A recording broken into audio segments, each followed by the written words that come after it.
I thought I knew my grandson.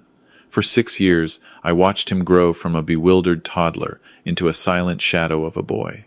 The doctors had their theories. Autism, they said at first, then selective mutism, then a dozen other diagnoses that never quite fit. But Nathan never spoke. Not a word, not a sound. He communicated through gestures, through drawings, through those enormous hazel eyes that seemed to hold secrets too heavy for a child to carry. My name is Robert Chen, and I'm 67 years old. I spent 33 years as a high school history teacher in Vancouver before retiring to a quieter life in Victoria. My wife passed away 4 years ago from cancer, and since then, my son David and his wife Jessica have been my primary connection to family. They live in North Vancouver with Nathan, now 10 years old, in a modest craftsman home they bought during the real estate boom. This past November, everything I believed about my grandson, about my family, and about my own safety came crashing down in a single moment that still makes my hands shake when I think about it. David called me on a Tuesday evening. I could hear the stress in his voice immediately. "Dad, I need to ask you a massive favor," he said without preamble. "Of course. What's going on?" "Jessica's mother had a stroke. She's in the ICU in Edmonton. We need to fly out there tonight, but we can't find anyone to watch Nathan. His usual sitter is on vacation, and the respite care worker we sometimes use is fully booked. Could he possibly stay with you for a few days? Maybe a week?" I didn't hesitate. "Absolutely. Bring him over. I'll set up the spare room." "Dad, I know he's not easy. You remember how he is. Nathan is my grandson. I'll manage just fine." 2 hours later, David's Subaru pulled into my driveway. Nathan emerged from the back seat, clutching his worn blue backpack and a stuffed orca whale he'd had since he was 3. He looked up at me with those watchful eyes, but made no move to greet me.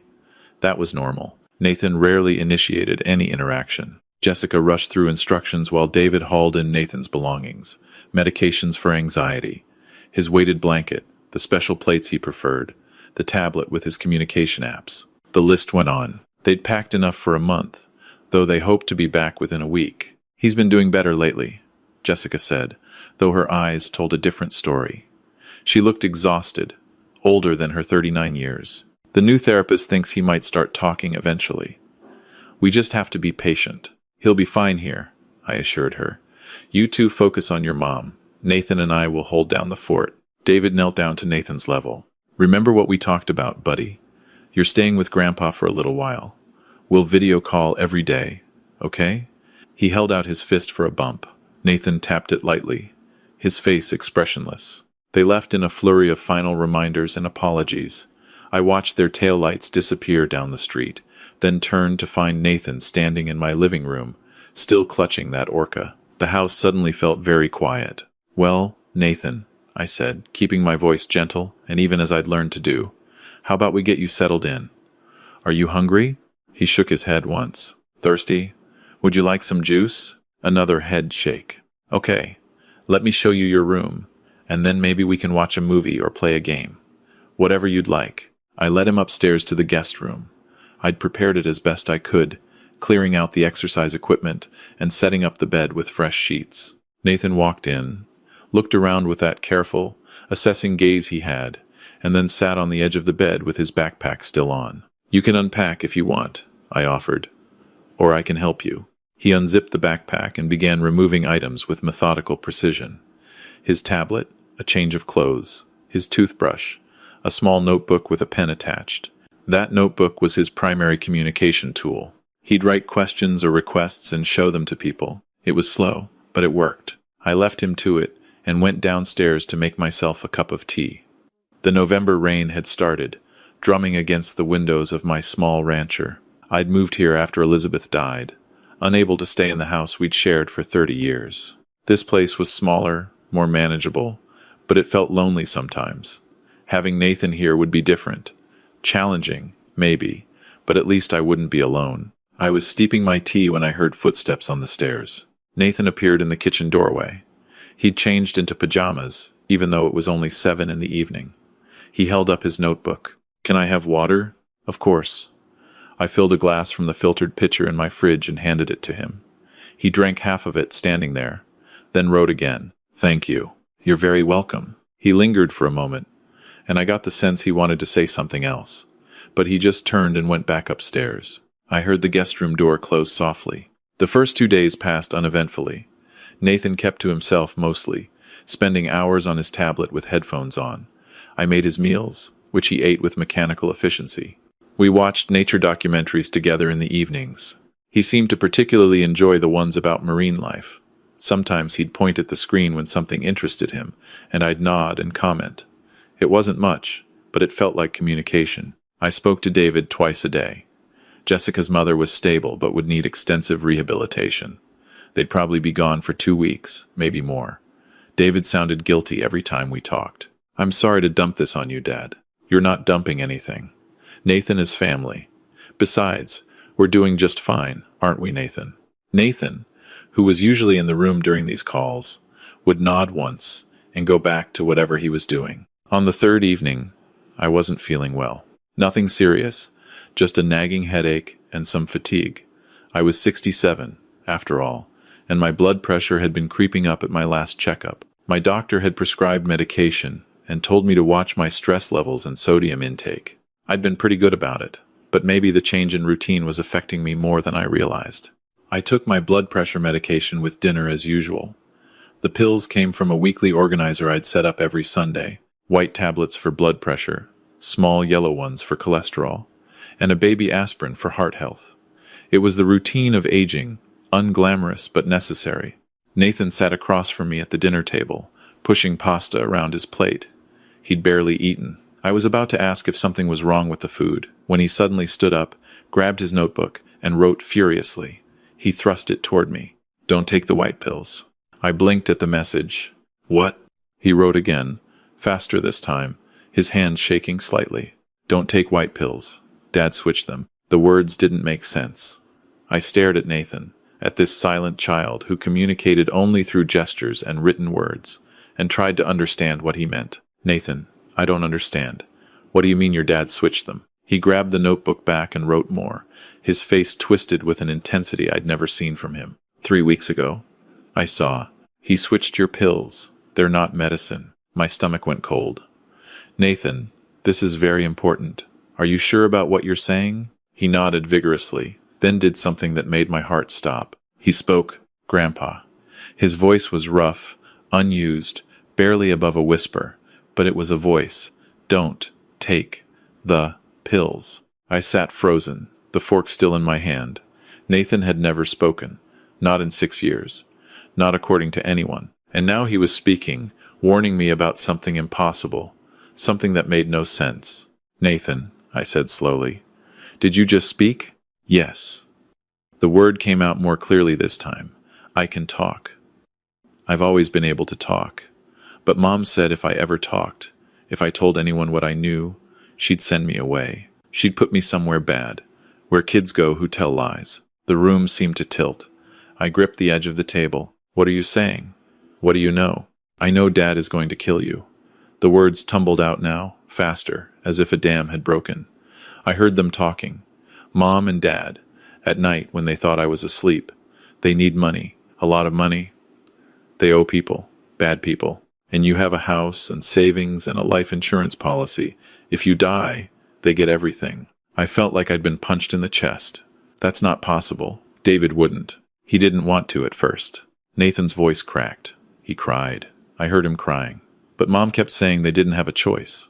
That those people would hurt them, hurt me, if they didn't pay. And the only way to get that much money fast was through you. How do you know about the pills? I followed them. 3 weeks ago when they came to visit you. They brought lunch, remember? Mom distracted you in the living room while Dad went to your bathroom. I watched from the hallway. He opened your medicine cabinet and switched the pills in your organizer. He put the real ones in his pocket and left different ones. I didn't know what to do. Mom already told me what happens to kids who tell secrets. My mind was reeling. I thought back to 3 weeks ago. David and Jessica had indeed visited. It was a Sunday. They'd brought Chinese food. Jessica had wanted to show me photos from Nathan's school on her phone, while David had excused himself to use the bathroom. I hadn't thought anything of it. Why would I? What kind of pills did he leave instead? I asked. I don't know. But I heard Mom say later that it would take a few weeks, that it would look natural, like a stroke or heart attack. Something that happens to old people. Old people. The casual cruelty of that phrase, spoken in my grandson's unused voice, hit me harder than it should have. I stood up abruptly, my chair scraping against the floor. Nathan flinched. "I'm not angry at you," I said quickly. "You did the right thing telling me, but I need to check something." I went to my bathroom, Nathan following close behind. My hands trembled as I opened the medicine cabinet and took out the weekly pill organizer. I dumped the remaining white pills into my palm. They looked identical to my blood pressure medication. Same size, same shape, same white coating. But Nathan was right about one thing. There had been a change in the past few weeks. I'd been feeling worse, more tired, occasional dizzy spells, mild confusion at times. I'd attributed it to stress, to aging, to loneliness. What if it was something else? "I need to make a phone call," I said. I called my doctor's emergency line. It took 20 minutes to get through to the on-call physician, a young woman named Dr. Patel, who listened to my explanation with professional calm. "Mr. Chen, this is a serious allegation. I'm going to need you to bring those pills in immediately. Can you come to the hospital? It's 8 o'clock at night, and I have my grandson with me. Bring him. If what you're describing is true, you may have been ingesting something toxic. We need to identify it and start treatment if necessary." The drive to Victoria General Hospital was surreal. Nathan sat in the passenger seat, still in his pajamas with a coat thrown over them. He hadn't stopped talking since that first sentence. "I'm sorry I didn't tell you sooner," he said for the third time. "I was scared. Mom said they'd take me away from you and Dad, that I'd go to a place where they put bad kids who make up stories." "You're not making up stories," I said, gripping the steering wheel tighter. "And nobody's taking you anywhere." She also said if I ever talked, ever let anyone know I could talk, she'd know I was telling secrets. So I stayed quiet. For 6 years, I made everyone think I couldn't talk so she'd never know. 6 years. Since he was 4 years old. This child had maintained an elaborate silence for 6 years to protect himself from a mother who'd threatened him. The scope of it was staggering. "Why did you decide to tell me now?" I asked. "Because I heard them on the phone last night. Mom called Dad. She asked if you'd taken your medicine today. She asked if you seemed sick yet. She sounded happy, and I realized if I didn't say something, you'd die. And I don't want you to die, Grandpa. You're the only one who's ever been nice to me." My vision blurred with tears. I blinked them back, focusing on the road. At the hospital, we were taken to a private examination room. I handed over the pills. Dr. Patel, a slight woman with kind eyes, listened to Nathan's story again, while a nurse took my blood pressure and temperature. "Your BP is quite low," the nurse noted. "Given that you're on blood pressure medication, that's concerning." Dr. Patel bagged the pills carefully. "We'll send these to the lab for analysis. It'll take a few hours for preliminary results. In the meantime, I want to run a full blood panel on you, Mr. Chen. If you've been taking something inappropriate, we need to know what it is and assess the damage." They drew what felt like a dozen vials of blood. Nathan sat in the corner, watching everything with those careful eyes. At some point, a social worker appeared and asked to speak with him privately. I started to object, but Nathan stood up. "It's okay, Grandpa. I'll tell them everything." He was gone for almost an hour. I sat alone in the examination room, my mind spinning through the past few weeks, the past few years. David had always struggled financially. He'd made bad investments in cryptocurrency. He'd tried to start a business that failed, but I'd helped him. I'd loaned him money twice, which he'd paid back. I'd assumed things were better. Jessica had always been harder to read. She was polished, professional, working as a paralegal at a downtown firm, but there was a coldness to her that I'd attributed to stress. She was Nathan's mother. Surely she loved him. Surely she wouldn't threaten her own child. Except she had. For 6 years. Dr. Patel returned near midnight. Her expression was grim. "Mr. Chen, the preliminary analysis shows that those pills are not blood pressure medication. They're a mixture of substances designed to mimic symptoms of declining health. Elevated clonidine levels, which would lower your blood pressure dangerously. Some beta blockers mixed in. Essentially, someone created a cocktail that would cause you to have what appeared to be cardiac episodes while masking the actual cause. If you'd continued taking these for another week or two, you likely would have had a serious medical event. A stroke, a heart attack, possibly fatal." The room tilted again. I gripped the armrests of my chair. What do I do? First, we treat you. You're showing signs of medication toxicity, but we caught it relatively early. We'll flush your system, monitor you overnight. Second, you need to contact the police. This is attempted murder. The police arrived within an hour. 2 officers, a middle-aged man named Constable Morrison and a younger woman named Constable Lee, took detailed statements from both Nathan and me. Nathan told his story again, more confidently this time. He described the night 3 weeks ago. He described the phone conversations he'd overheard. He even mentioned seeing documents on his father's laptop about my life insurance policy and the equity in my house. Your grandson is very observant, Constable Morrison said quietly, and very brave. He's been protecting himself for 6 years, I said, because his mother threatened him. We'll need to verify his claims. But if what he's saying is true, we're looking at conspiracy to commit murder, child endangerment, and several other charges. Do you know where your son and daughter-in-law are currently? Edmonton. Jessica's mother is in the hospital there. Constable Lee made a note. We'll coordinate with Edmonton police. In the meantime, you and Nathan will need to stay somewhere safe. Do you have other family? I shook my head. My wife passed away. David is my only child. I have a sister in Toronto, but we're not close. Friends? Yes, I can call someone. I ended up calling my former teaching colleague, Martin, who lived 10 minutes away. He arrived at 1 in the morning, bewildered but immediately helpful. You and the boy can stay as long as you need, he said. What kind of world is this, where a son tries to kill his own father? We were discharged from the hospital at 3 in the morning with instructions to return if I felt any symptoms of distress.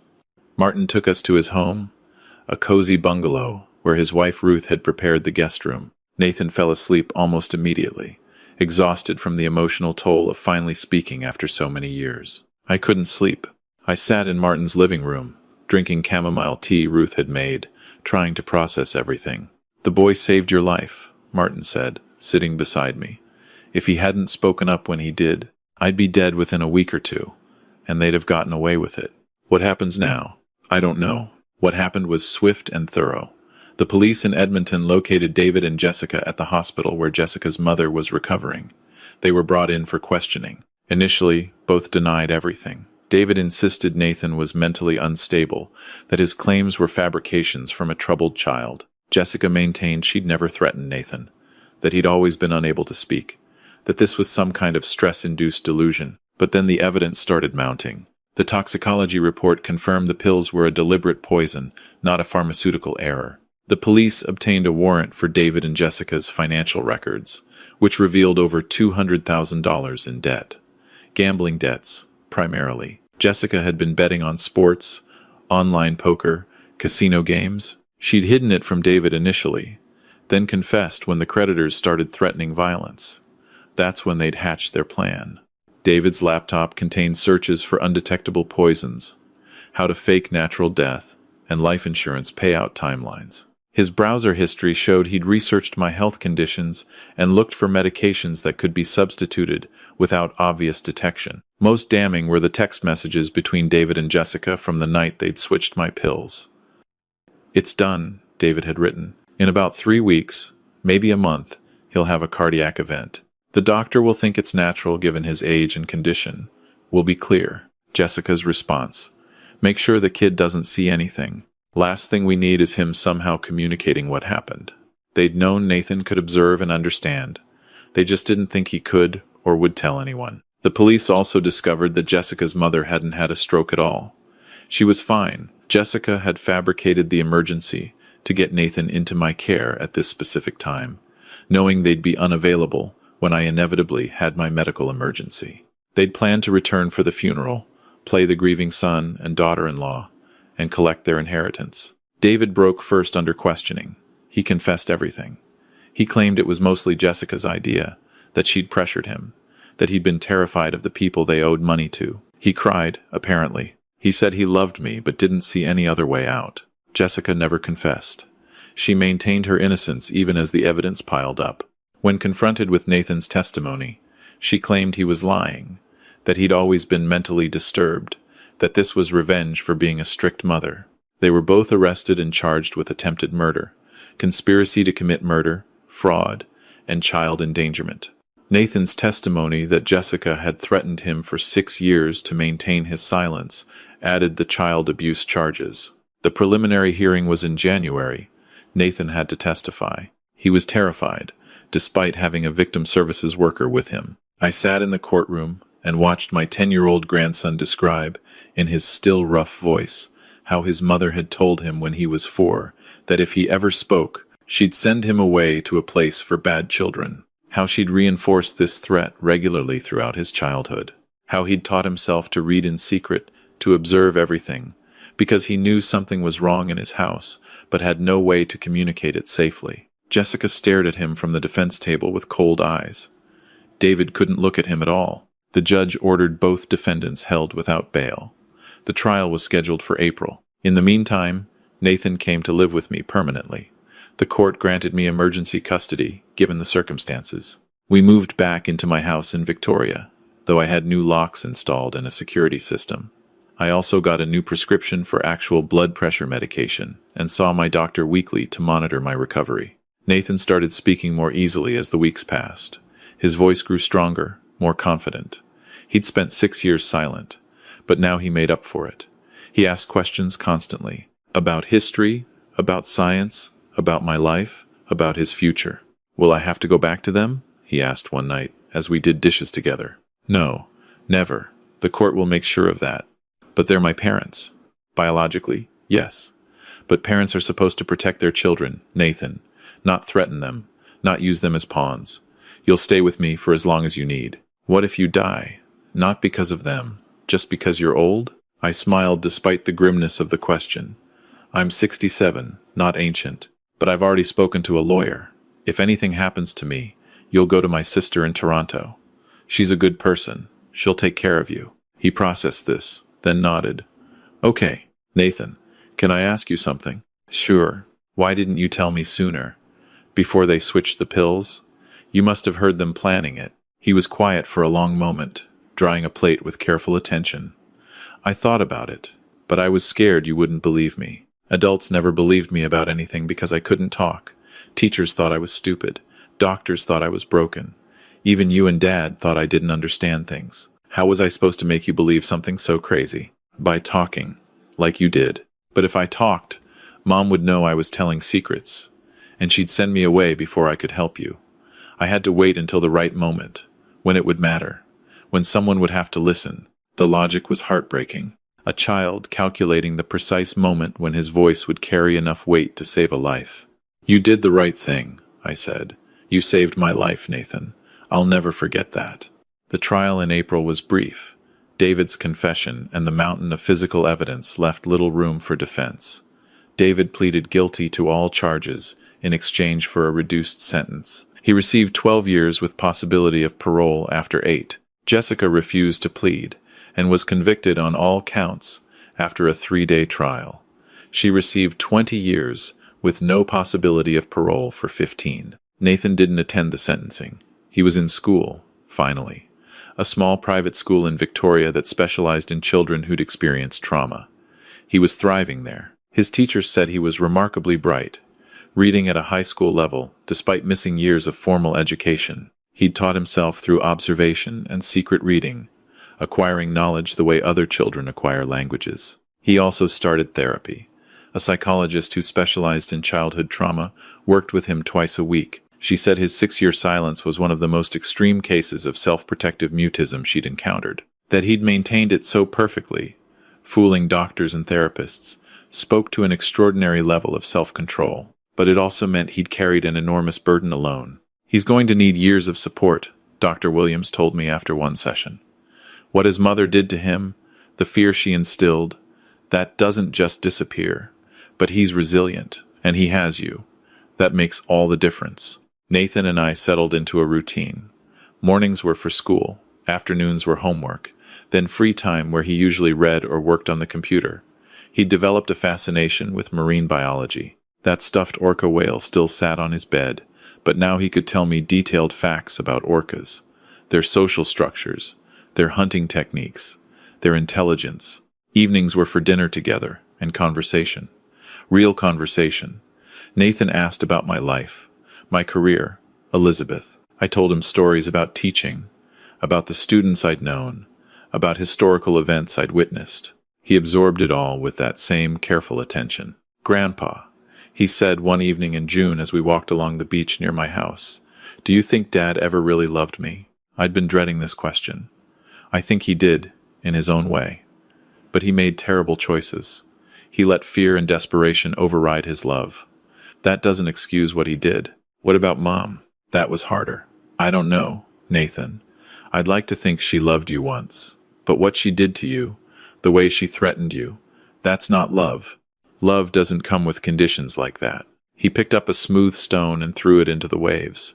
I don't miss them. Is that bad? No, it's honest.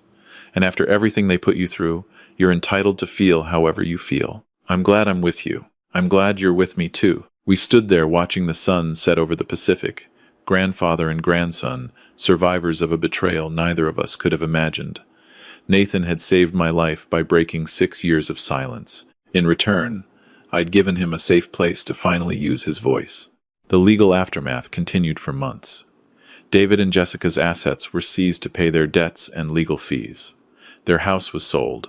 Whatever remained would eventually go to Nathan when he turned 18, held in trust until then. I was named his legal guardian permanently. The court also granted him the right to change his last name if he chose. He decided to take Elizabeth's maiden name, Morrison, leaving behind the Chen that connected him to his father. Nathan Morrison, a new identity for a boy finding his voice. In September, nearly a year after that November evening when he'd first spoken, Nathan started 5th grade. He was slightly behind his peers socially but academically advanced. He made friends slowly, but genuinely. He joined the school's marine biology club. He smiled more often. One afternoon, his teacher called me in for a conference. I worried that something was wrong, but she was beaming. "Mr. Chen, I wanted to tell you that Nathan gave a presentation today about orcas, in front of the whole class. It was remarkable. Not just the content, but his confidence. He spoke for 15 minutes without notes. Some of the other students were in tears by the end, because he talked about how orcas protect their family members, about their loyalty. He's an exceptional young man. That evening, I asked Nathan about it. Were you nervous, speaking in front of everyone? He shrugged. A little. But then I remembered that I stayed silent for 6 years when I was scared, and that almost cost you your life. So now I figure, if I have something to say, I should say it. The worst that can happen is someone doesn't listen, but at least I tried. There was wisdom in that beyond his years. We're coming up on the 2-year anniversary now. Nathan is 12, growing tall and lean. His voice deepened into something more adult. He still sees Dr. Williams, though less frequently. The nightmares about his mother have mostly stopped. He video calls my sister in Toronto regularly. They're planning for him to spend part of summer vacation there, getting to know his extended family. David writes letters from prison. They arrive every few months, addressed to both of us. I read them first. They're full of apologies and regrets, of explanations and justifications. David claims he's gotten sober, found religion, understands now how wrong he was. He wants Nathan to visit. He wants forgiveness. I give Nathan the letters unopened and let him decide what to do with them. So far, he's put them all in a box in his closet, unread. Maybe someday, he says. When I'm older, when I'm ready to hear whatever he has to say. But not now. Jessica doesn't write. I don't expect she ever will. The local newspaper ran a story about the case last year. Boy's 6-year silence ends in time to save grandfather from attempted murder. They changed our names for Nathan's privacy, but people in Victoria knew. For a few weeks, strangers would recognize us at the grocery store or the library. Some offered sympathy. Others asked invasive questions. Nathan handled it with remarkable grace, usually just smiling and saying we didn't like to talk about it. The attention faded eventually, as attention does. We returned to being anonymous, just a grandfather and his grandson, living quietly by the sea. But I think about that November evening often, about the moment Nathan spoke for the first time in his life, to save mine, about the courage it took for a 10-year-old child to break a silence he'd maintained for survival, about how easily I could have dismissed his warning, attributed it to childish imagination or misunderstanding. I think about all the children out there who are silent for reasons adults don't understand, the ones labeled as delayed or difficult or different, the ones who see everything but have no safe way to speak. Nathan was lucky. He found his moment, his voice, his chance. How many others never do? There's a lesson in this, though it's one I paid dearly to learn. We underestimate children constantly. We assume their silence means ignorance, that their youth means naivety. We talk around them and over them, believing they don't comprehend the gravity of adult situations. But Nathan understood everything. He watched, he learned, he calculated. He survived by pretending to be less than he was, and then he saved a life by revealing his true self. If there's anything I want people to take from our story, it's this. Listen to children. Really listen. Not just to their words when they speak, but to their silence when they don't. Watch how they behave. What frightens them? What makes them withdraw? Because sometimes a child's silence isn't a deficit, it's a defense.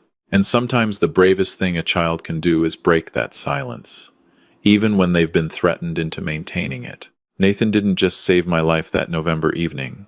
He saved his own. By speaking, he freed himself from 6 years of fear and control. He proved to himself that his mother's threats were hollow, that telling the truth wouldn't destroy him, but would instead bring justice and safety. Now he speaks all the time. Sometimes too much, in that way 12-year-olds do when they're excited about something. He'll talk for an hour about the documentary he watched or the book he read, and I listened to every word, grateful beyond measure that he found his voice and chose to use it. We have a good life together now. Not the life either of us planned or expected, but a good one nonetheless. We cook meals side by side. We explore tide pools on weekends. We read books and watch documentaries. We talk about everything from history to science to feelings. Last week, Nathan asked if he could get a dog. A big one, he specified. For protection, though I suspect it's more for companionship. Sure, I said. Let's go to the shelter this weekend. Thanks, Grandpa. For everything. For believing me. For keeping me safe. For letting me stay. Nathan, you're not staying. This is your home, for as long as you want it to be. He smiled at that, the kind of smile that reaches the eyes, the kind of smile I never saw in the years when he was silent. Tonight, as I write this, Nathan is upstairs doing homework. I can hear music playing from his room, something with guitars and drums that teenagers like, normal sounds, safe sounds, the sounds of a child who no longer has to hide who he is or what he knows. In 2 days, we have a court hearing. The final custody arrangement will be formalized. Nathan will legally be my son, not just my grandson. He'll take my last name if he wants. We'll be a family, officially and permanently. I'm 69 now. I take real blood pressure medication, carefully verified by my pharmacist. I see my doctor regularly. I'm in good health, all things considered. With luck, I'll be around to see Nathan graduate high school, maybe college, to see him become whoever he's meant to be. But even if I'm not, even if age catches up with me sooner than we hope, I know Nathan will be okay. He survived 6 years of psychological abuse. He outsmarted adults who underestimated him. He found his voice when it mattered most. Those skills, that strength, that will carry him through whatever life brings. As for David and Jessica, I try not to hate them. Hate takes energy I'd rather spend on Nathan, but I don't forgive them either. What they did to their own child, what they tried to do to me, those aren't things that can be easily forgiven. David will get out of prison eventually, older and presumably wiser. Jessica won't see freedom until she's nearly 60. By then, Nathan will be a grown man with his own life. He'll never have to face them if he doesn't want to. The truth is, they lost everything. Their freedom, their son, their future. All because they chose greed and violence over honesty and hard work. All because they underestimated a silent child. And that child, my grandson, my son, the boy who saved my life with 4 words. He's upstairs right now, probably reading about whales or doing algebra or maybe just being 12. He's safe. He's loved. He's free to be himself without fear. That's the ending our story deserves. Not a tragedy, but a triumph. Not silence, but truth. Not isolation, but family. Nathan Morrison found his voice. And I found a reason to make sure I'm around for a long time to come so I can keep listening to everything he has to say.